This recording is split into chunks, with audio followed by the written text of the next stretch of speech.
Hello and welcome to the Apex Magazine podcast. I'm your host and producer, KT Brisky.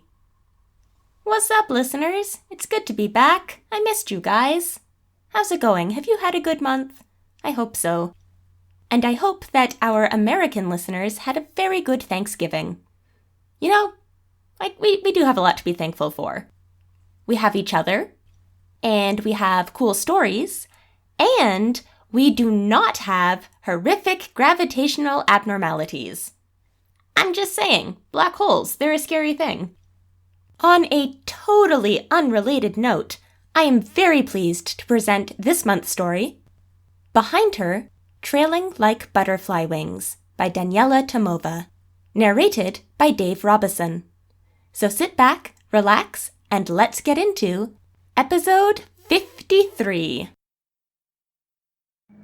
Behind Her, Trailing Like Butterfly Wings by Daniela Tomova. Sit here. He pulls out a thin panel from the front of his kiosk, punches it into the third dimension, then into its secondary function as a chair, and places it in front of me. Here's safe. In the heat of summer, the short gray bristles on Frank Craik's head glisten with sweat. The fraying seams of his tank top flop over the swell of his muscles with every breath.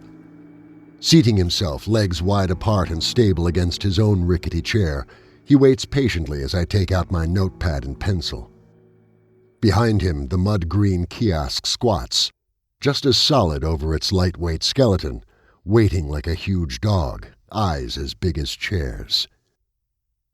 "How long have you been on the road, Mr. Craik?" "Frank, please. Can I call you Morrow? Is that your real name, Morrow Voss? Never met any Vosses in all my time on the road. Yeah, 23 years now.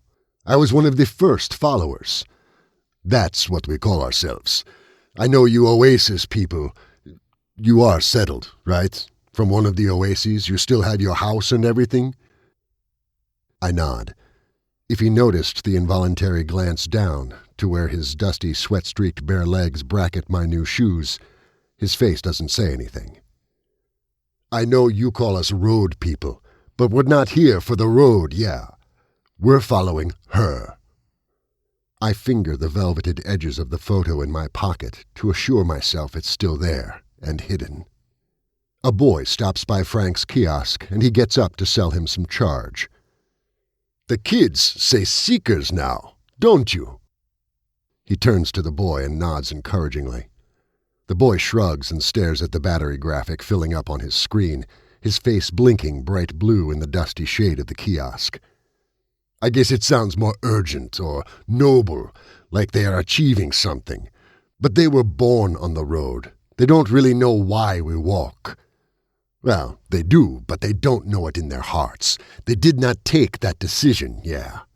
Without the choice, there is no true knowledge. Isn't that so, Barker?"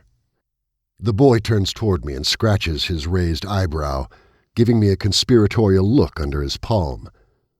With a shrug, I turn my chair around to get my first real view of the human tide behind me.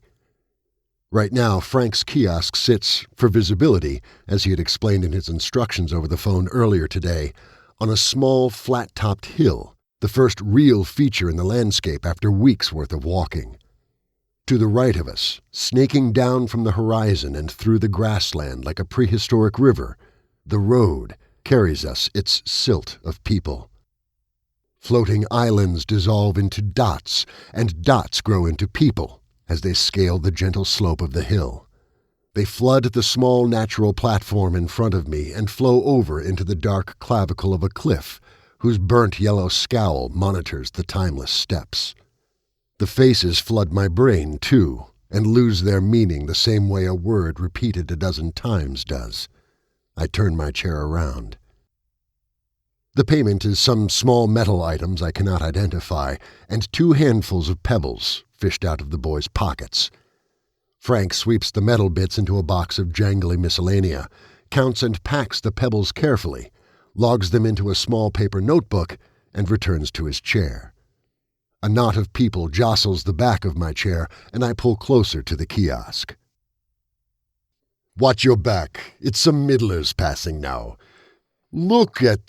Come on now, dragging their feet, dusting up the air, bumping into stuff. They don't pay attention, don't respect the road, yeah. They think it's safer if they pack in closer to each other, but someone in the periphery always gets pushed too far whenever they pass a mouth. It's the nerves. They all try to squeeze closer, even though the road itself is safe as anything. Theory goes, that's because the road is where she walked. But yeah, walking in crowds, someone always panics, and often even good, clever people get taken. That's why I always walk by myself. Keeps me sharp. It costs more pebbles, but... Hey, Limi! He yells. Tell those fly-eaters to use their damn pebbles here. Next blind turn, there's a mouth. It almost took Sonia's boy earlier today, the one with the droopy eye. Yeah, I know, he chuckles. But he's her son, so she's gonna miss him at least, yeah? You wanna buy a charge? I have a special sale on megawatts today, 3 for 2. Get you a nice deal if you have any pebbles left over to exchange too. We're hitting the cloud ropes soon and the newbies are running out, yeah. No problem, man. Maybe tomorrow. Stay safe. He looks at me taking notes and says with mild embarrassment, Don't repeat that thing I said in your article. Fly-eaters. Not that it's a bad word here, but there's folks that do eat flies, and they are nice people. No joke. They fly these huge bags, sewn into hoops like kites. Spray them with something they make that attracts the flies, yeah. They catch bagfuls and cook them. Bagfuls of pure protein. A fly kite, if you can keep it up all day and close enough to the mouths, can feed a family if they are not squeamish. And let me tell you, those kids, the ones that don't turn their noses up at fly meal, some of the best-fed kids here. Nice folks. I swallow hard and try not to examine the way my dusty spit feels like tiny maggots at the sides of my tongue. I ask him if he's had fly meal. No, not me. Not for me. I'm old road. I have everything I need to sustain myself, and when I run out, I know how to get more. I have my supplements here, and I always make enough food in trade, yeah. For a family, though, that won't do.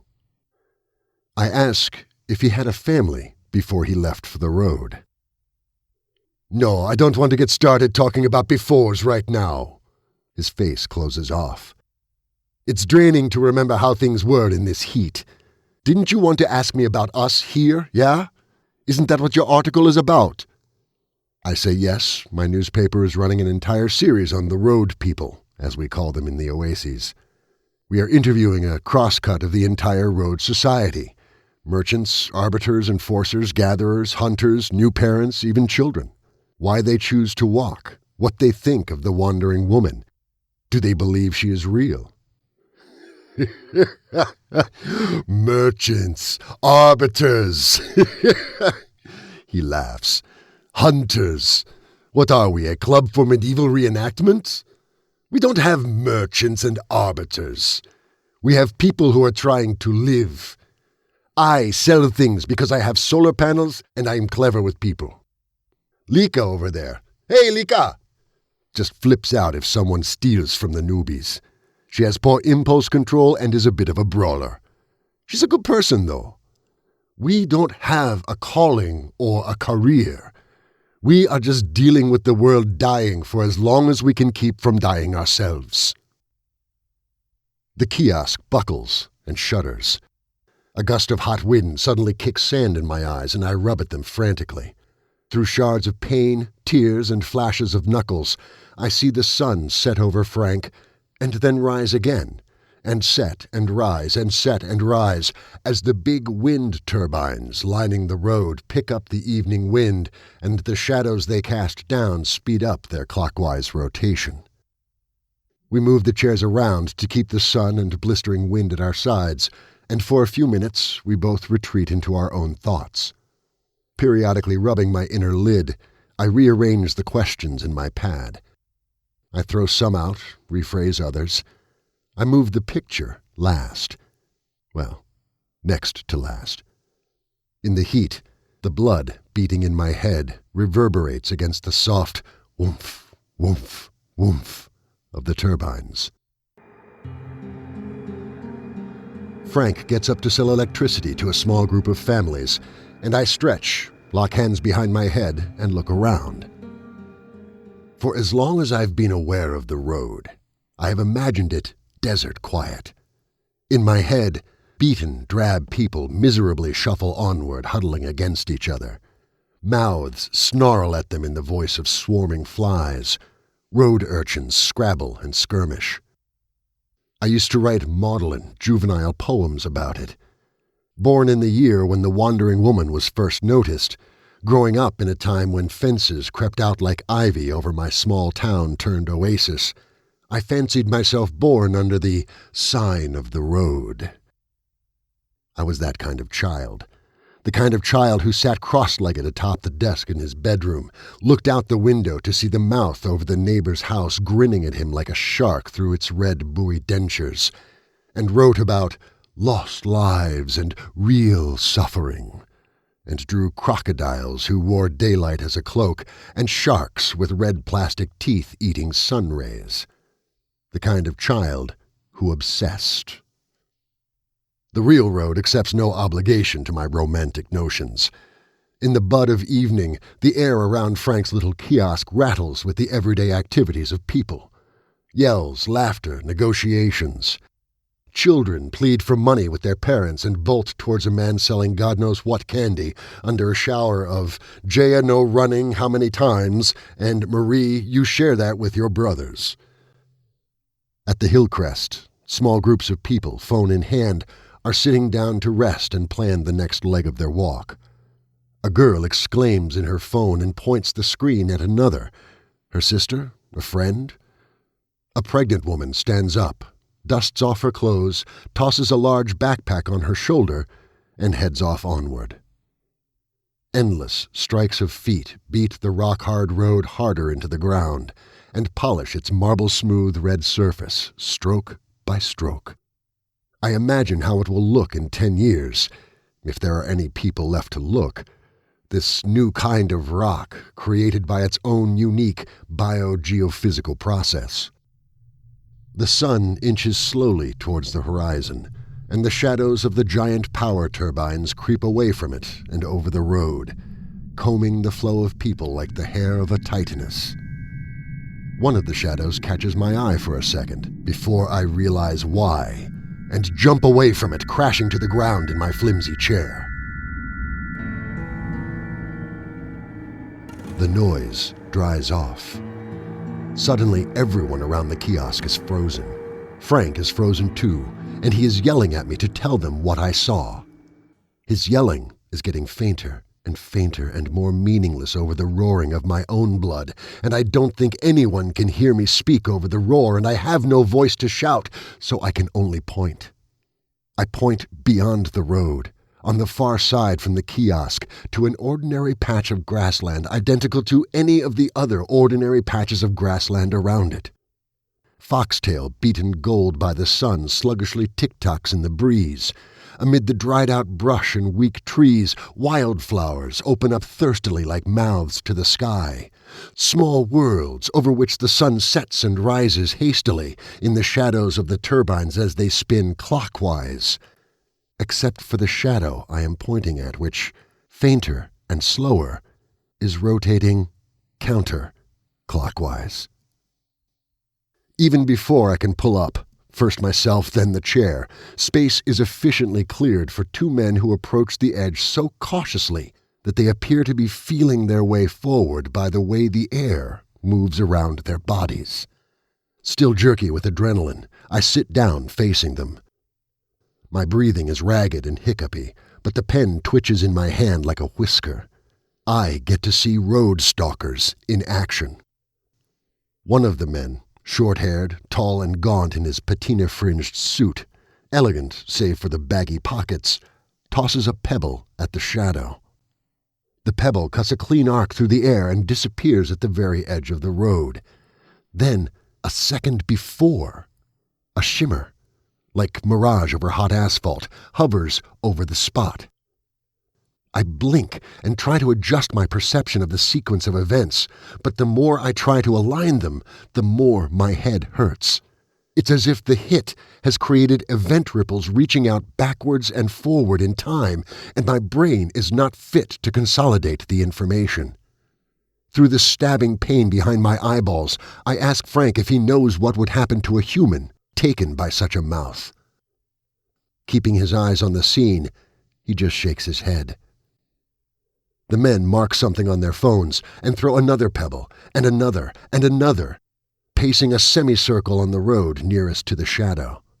As I watch obstinately, as every hit strikes my eyes like lightning, as, painted in splatters of glinting steam, the mouth takes grotesque shape, my stomach turns and empties.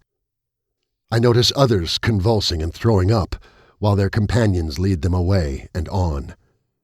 Frank asks me if I want to leave, and, head between my legs, I wave a feeble denial. A young woman, I am told is the men's daughter, walks around the thinning crowd collecting pebble donations in a big bag, and then joins the stalking work. The rest of the people switch on their phones, post updates, bring up the map of the road immediately ahead, and continue on. The area around the kiosk empties for a few minutes before the next groups start to filter through, giving the stalking trio on the edge a wide berth. It's at the edges of the road that the quiet of the outside world leaks in, and the road people, the followers, probe their way with their pebbles. The road population does not have the red buoys oases fence off irregularities with. Eventually, a froth of flies will crosshatch most mouths, but it takes time for the flies to collect, so the new ones, the unlogged, unnoticed, the most dangerous ones, are unmarked by any form of man or beast. The road itself is remarkably, even improbably, safe. I catch myself thinking about it in terms of the wandering woman, as if I buy into the road people's savior mythos. I can almost see her, in her strips of odd, tattered clothing, walking past us with that inhuman look on her face. I see her walking down under the cliff and off into the open grassland fanning out beyond. The photo is floating so light in my pocket, I keep tapping it to make sure it's there. These guys do have a name. Frank startles me out of my queasy reverie, smiling through his meaty lower lip. Since they might need to be summoned quickly and in any crowd. We call them sketchers. You guys probably have some medieval word for the profession. Jugglers, minstrels. I laugh with him. I tell him ours are called stalkers. I like this one, actually. It suggests you are hunting them, yeah. I suspect it keeps people in the oases. He gets up to sell someone more electricity. Head down, writing, I pause for him to find the right adjective to finish the thought, but he doesn't. I figure he either forgot or the sentence was finished as it was. The heat is letting off a little. The wind turbines are slicing the setting sun's red rays. Woomph, woomph, woomph. The stalkers are still working, but I can only see glimpses of them as the stream of people passing by fills in. I ask Frank why he thinks so many new people take the road. Of course they will. What is the alternative, do you think? I say the new oases the government is building are growing up as fast as new stalkers can be trained. I surprise myself with how easily defensiveness edges out my trained professional tone. Let's start this way then. How many oases are there? Frank asks. Thousands, maybe tens of thousands, I say. How many people, on average, can an oasis hold? The largest one I know of holds 20,000. Do you know how many of us are on the road? At last point count. Oh yes, we have a census. Although those are not completely reliable because you have to pick a big enough representative sample of points, and then you have to extrapolate based on mean density and road coverage. Yeah, I'd say, he milks the moment, 23 million, Give or take a few thousand taken by the mouths weekly. Plus the new births, of course. Fuck. Yes, fuck. I have a PhD in biophysics. I know my statistics. We wait silently for a bit while my notepad and I process the information, and he continues. Now, for the oases themselves. Do you know how many you've lost already, yeah? You know Nilo? I nod. I know Nilo. Some years ago, I interviewed a few physics phenomenologists from there who came over to my oasis to, as they said, study correlations between irregularity activity and certain human and biophysical events. Even road blogs covered the visit, I suspect because the Nilo scientists focused on reports of encounters with the wandering woman. They even had a folder with classified pictures of her. Not something they would show a journalist, of course, but something a journalist would manage to get his hands on nonetheless. They had so many pictures. I doubt they ever missed the one I stole. Frank is pointing. You see that man there with the 2 kids? He lived there. So for years, Nilo had only a few manageable irregularities, right? Yeah, well, they start getting less few and less manageable. More and more mouths, less and less Nilo, until the whole oasis collapsed 3 months ago. Swiss cheese. He stabs his finger at the table between us with startling violence, miming poking holes faster and faster. Nothing left but crumbs from houses and streets going places you don't want to be. People half glued to the asphalt, half inside a hole stretched in time, that second half still not having realized what happened to them. No government left to clean out the bodies, you see. A group that bought some power from me yesterday, or was it 2 days ago? No, yesterday. They said some of those people have started screaming now, and they will be screaming long after what's left outside is bones. To the inside, only a few minutes, or maybe at most a couple of days if they're really unlucky, will pass before they die. But a few minutes of watching your body decay and disintegrate, that is... He shudders. You can't hear them, of course, but if the angle is right, you can see them. The road goes right by it, you know, and right now you don't walk by Nilo, you run.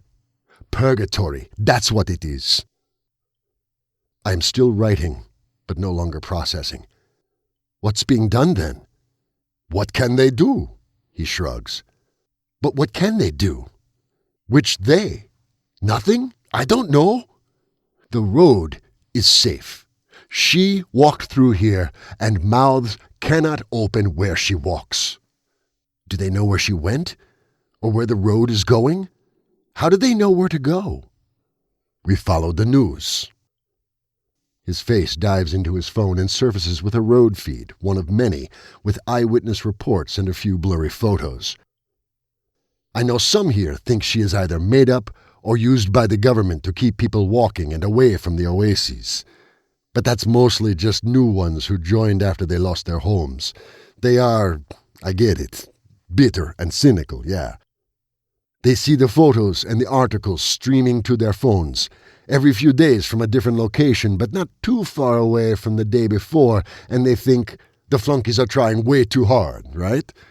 They see how the people flow is sometimes driven very, very subtly, in one direction or another, somehow away from the oasis locations. That happens, I know. Few even say the flow is driven into mouth infestations too when Oasis thinks there's too many of us. I don't know about that. Those who say that tend to be the crazies, but broken clocks and all, yeah? And I don't know where she is. He stares over the road into the dusk song of the crickets. What I do know is that she is real. I knew about her before the road, before the mouths, before the crowds, when there were just a few of us who read a bit of news about a woman walking. Just walking, not talking to anyone, accepting only water, foraging by the roadside. And you'll ask why I left my job and my house and my wife to follow this woman wherever she was going. I cannot tell you. It never formed into thoughts, just knowledge. But I saw a picture of her one day after work. It was on some feed or another. I didn't really follow the marginal news then, but I recognized the outskirts of East Taramin. That's where I come from, you know. She looked so solid and so alone and prehistoric, like the first human who is recognizably a new species, like the people who lived before everyone else and seeded the world with meaning. Like them, she was this new sentience walking over cooling rock and bones under new stars, making up her own meaning. I doubt you will believe how uncharacteristic this was for me, Morrow, but I cried with relief. Over what? Damned if I know. I suspect my heart was waiting to be broken by something unexpected, because it fell apart so readily. That picture, the woman who was single-mindedly hunting something I could not understand, they broke it open for this new life I set off on. Wherever she was going, I wanted to believe she had some answers no one else did. My wife didn't. She said she understood me, but she had not spent her life waiting for some new meaning. We didn't have any kids, so I left on my own. He looks back at me. And now, the world is ending. He shrugs and his face twinges. He massages the place on his shoulder where the kiosk straps have polished the skin a shiny brown. But life doesn't stop just because the world is ending. He slaps his thigh. Just because we don't have houses and steaks anymore doesn't mean we stop needing friendship or a drink. You want a drink? That guy over there, yeah? He makes the best fly brandy in the world. My face must look absolutely green because he laughs. I swear, your generation. You can't make alcohol from fly meal, obviously. You need sugar. He makes the best quince brandy on the road, maybe in the world. Okay, he made the best quince brandy once. We passed by this gigantic tree long time ago with him and his wife, and ate so much it gave us all the runs. He made brandy with the rest. He makes apple brandy now, but it's not the same. Still good, though. Want a glass? My treat for listening to me ramble. We drink the brandy and get up to pack away his kiosk. He pops and folds and zips with such mechanical efficiency that I just move back, mouth wide, and watch him work. He is almost done when I hear sharp yells rising and see people flood back from under the cliff.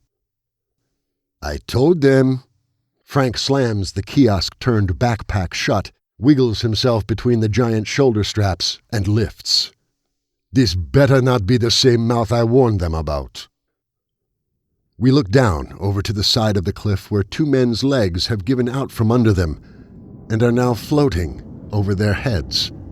The men are desperately trying to hold on to something. In the brandy-tinted twilight, they crawl like monstrous crabs up along the cliffside as their screams grow less human and long black claws grow and drip from their hands. Not claws, no. The rocks they're trying to hold on to are shredding their fingers and palms raw. Black smears of blood glisten in the moonlight below them. I have heard of this type of anomaly before and have even seen some ghoulish pictures of the victims, the mummified human companions escorting our network satellites. But I have never witnessed an actual taking. And I never knew how desperately people try to hold on to life that was just beyond reach, or how long it took. People are looking away, and some are openly sobbing, but in some macabre solidarity, no one walks away. I wonder if that is really what the two men need right now, but in their hoarse howls, I can hear they have already been driven far beyond any needs. One of them, exhausted, scrambling faintly more against air than rock, spreads his arms like a lover and embraces the cliff with his entire body. It's a mistake. As far as anything they can do right now can be a mistake. Because the reversed gravity, apparently stronger over the cliff, just whips most of him with a wet gurgle over the rocks and out into the sky, leaving the front of him smeared like a dark paintbrush stroke over the cliff. The other man turns around and, pushing off the cliff with his legs, launches himself at the crowd on the hillside. He tries to grab at clothes, arms, backpacks, anything, but he's way too far to make it across the mouth. "Please!" he screams. "Please, please, please!" As he is slowly dragged into the sky, to be mercilessly deposited into geostationary orbit under the watchful eye of the moon. Frank and I set off silently along the road.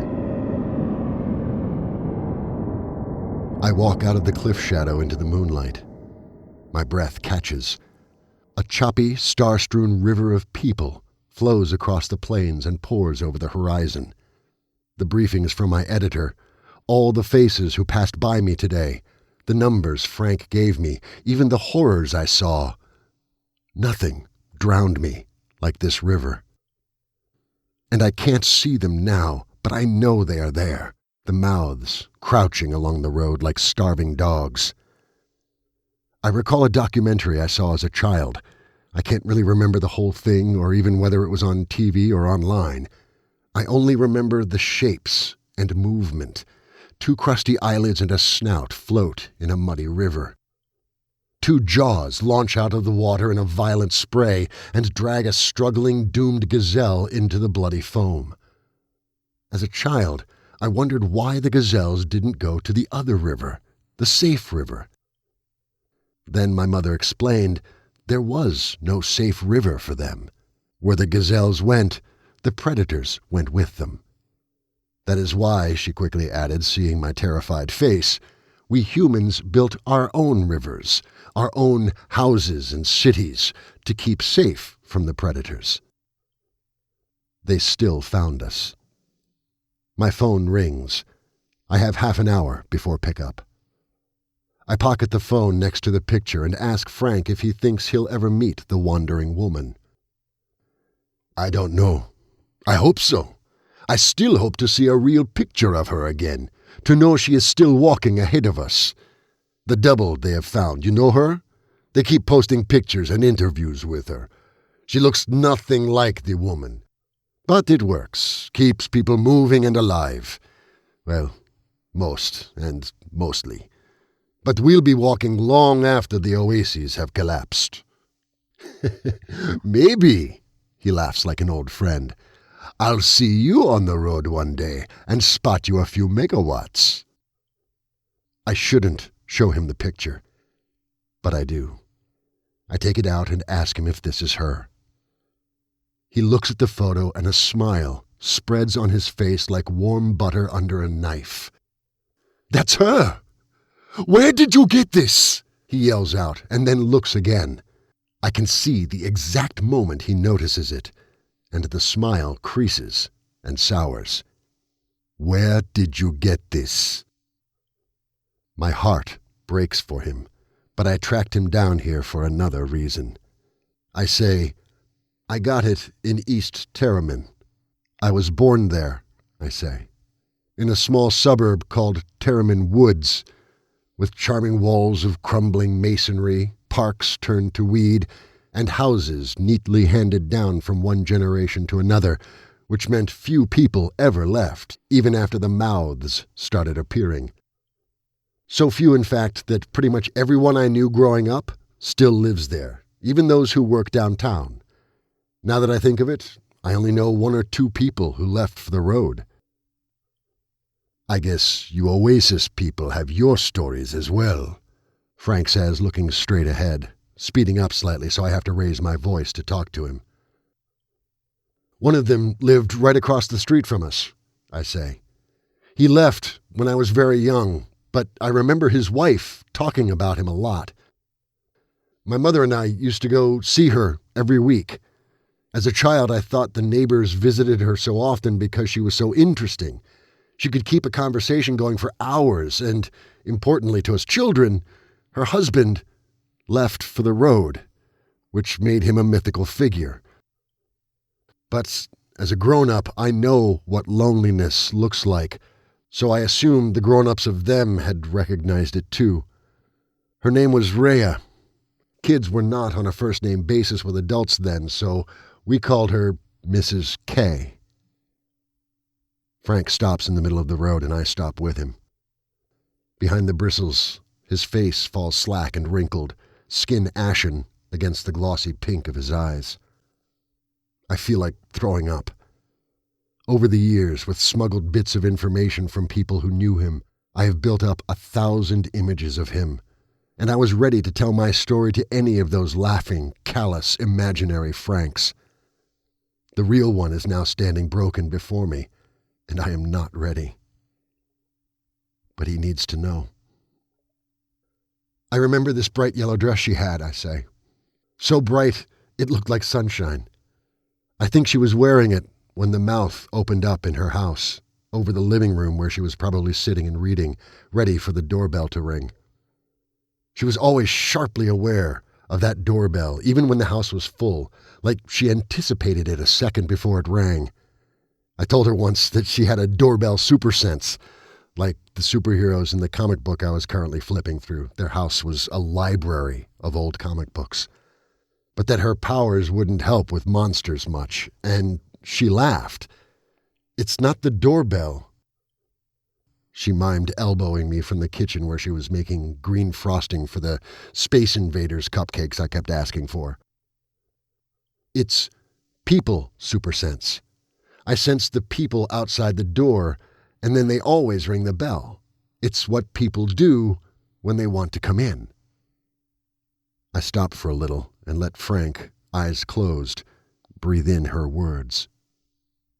I could be wrong, I say, but I do think she was wearing the yellow sundress when the mouth took her. She often wore it in summer, and the weather was sweltering that day. I remember it was so hot that when the stalkers came, they wore these shorts with a playful red buoy pattern. "That's profane," my mother spat out in a mucus voice and dragged me home by the hand. Locked in for the rest of the night, I watched the stalkers work from my bedroom window. I watched as they measured the mouth's dimensions and stability with a truck full of their exercising instruments. I watched as they hammered in the steel pins which would anchor the buoys one by one, like nails into a coffin. I watched as they released the buoys one by one, gently, irretrievably, like flowers from a mourner. It was a spag. It is similar to the mouths in Nilo, but a spag warps more than just time. When it opens over an area, everything it swallows is spaghettified, stretched in both time and space. There is no reliable information in scientific literature about how long a person taken intact would survive in such an environment. Within their timeline, of course. By our reckoning, she'll still be alive long after our bones are dust. The reason I think she was wearing the sunshine dress is, well, when the stalkers release the buoys in a spag, they form what is called a concentric spaghettified range.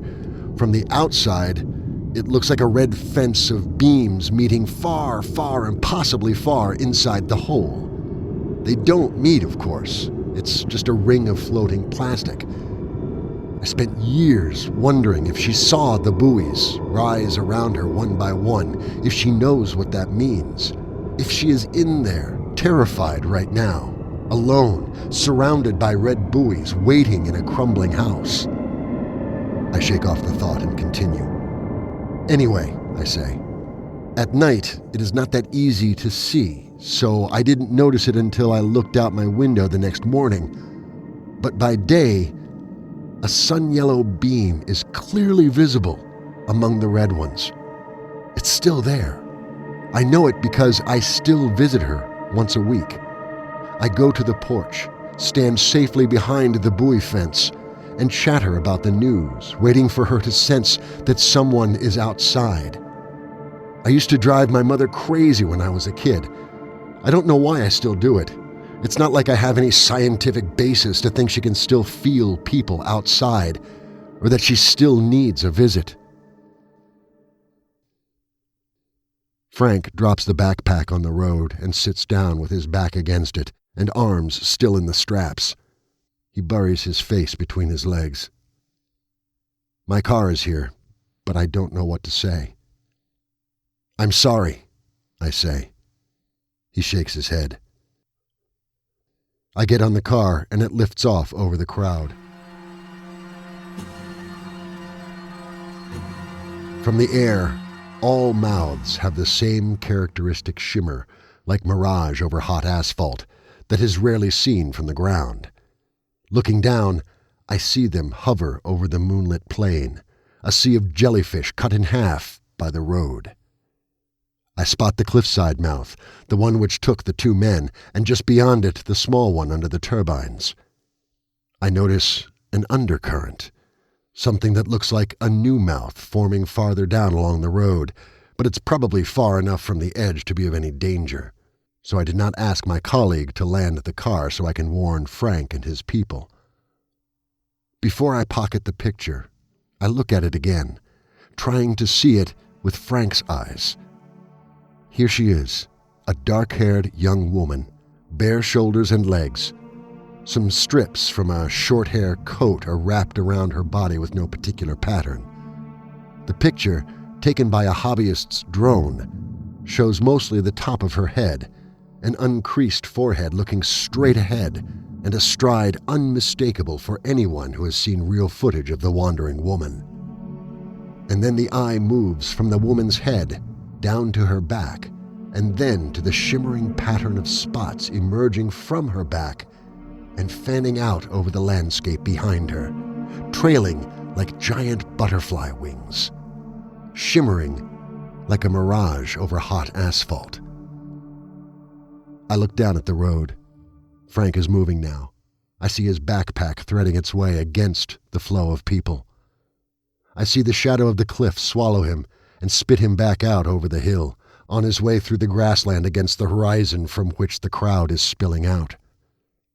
The car touches down again for a few minutes, and then lifts up high enough for the navigation sensors to filter out the noise from the millions of people walking on with their phones. From down the road, I see it turn and head to East Terriman. I take the phone out of my pocket and sit down next to a woman reading a news feed. She helps me find a good real-time map online. Then I get up and walk in the direction of the new mouth I saw forming. I did say I was the type of person who obsessed.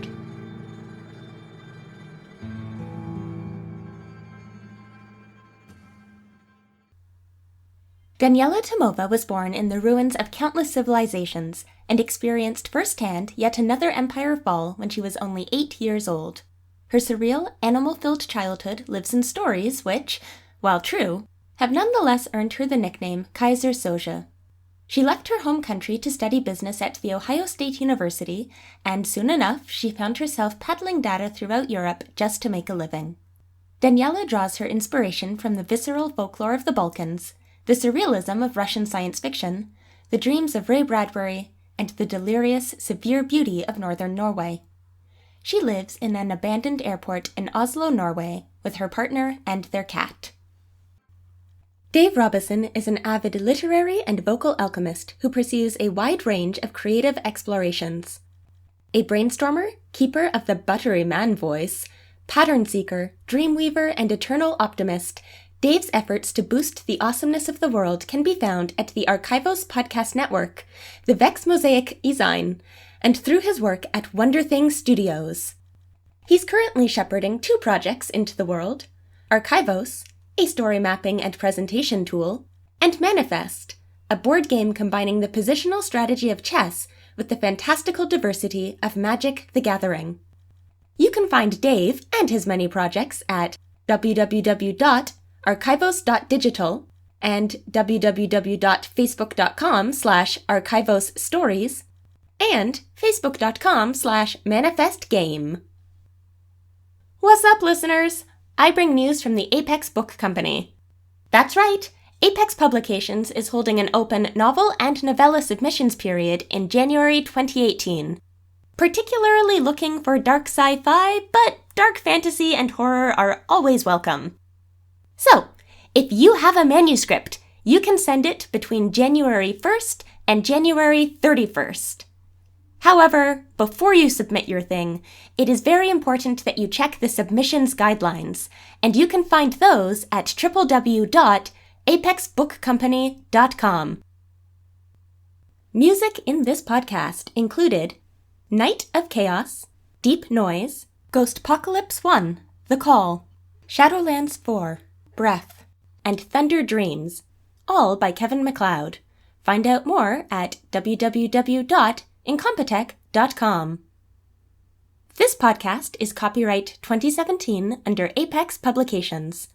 For more great stories like this one, visit www.apex-magazine.com. Thanks for listening. See you next time.